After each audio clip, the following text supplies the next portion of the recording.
Congress సర్కార్పై MLA Padmarao Goud fire అయ్యారు. రేవంత్ ఏలుబడిలో ఏ పనికైనా అధికారులు నిధులు లేవంటున్నారని విమర్శించారు.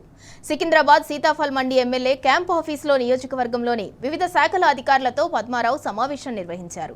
అనంతరం సీతాఫల్ మండి అంబేద్కర్ విగ్రహ పరిసర ప్రాంతాలను పరిశీలించారు. సుందరీకరణ పనులు చేయాలని అధికారులకు సూచించారు.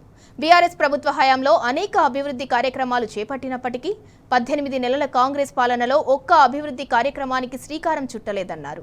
గతంలో ఎమ్మెల్యే నిధులు 5 కోట్ల రూపాయలు వచ్చేవన్న ఆయన ఇప్పుడు అవి కూడా రాకపోవడంతో ప్రజల సమస్యలను పరిష్కరించలేకపోతున్నామని ఆవేదన వ్యక్తం చేశారు.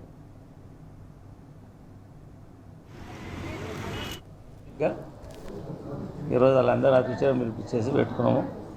ఈ మాన్సూన్కు సంబంధించి ఈ డిపార్ట్మెంట్స్ ఏంటంటే రెవెన్యూ, హౌసింగ్, మన ట్రాన్స్కో వివిధ డిపార్ట్మెంట్లో అందరూ తీసేసి వాళ్ళకి సంబంధించిన ఇష్యూలన్నీ చేసాం.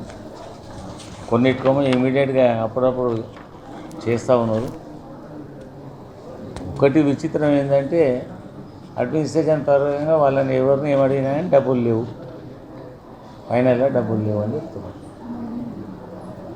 డబ్బులు లేవంటే ఇక దానికి జవాబుదారీ ప్రభుత్వం ఉండాలి.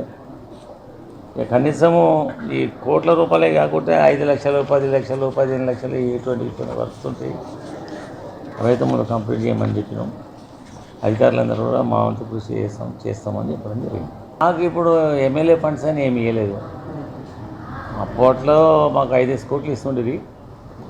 జనరల్ వర్క్స్ అన్నీ ముందు మేము ఏం చేస్తుంటామంటే ఆ ఫండ్స్ వాడడానికి మ్యాక్సిమం ప్రయత్నాలు చేస్తుంటాం. జనరల్గా 60% వర్క్స్ జనరల్గానే చేయించేస్తుంటాం. ఇక మాకు ఇచ్చే ఫండ్స్ ఏం చేస్తుంటే ఏదైనా మేజర్ వర్క్ తీసుకుందామని ప్రయత్నాలు చేస్తుంటాం. ఇప్పుడు అది లేదు, ఇది లేదు అన్నట్టున్నది పరిస్థితి. మనసును మా దగ్గర పడుతూ ఉన్నది. దాని ఏర్పాట్లు ఇంకా భవిష్యత్తు చేసి ఏం కానట్టుంది.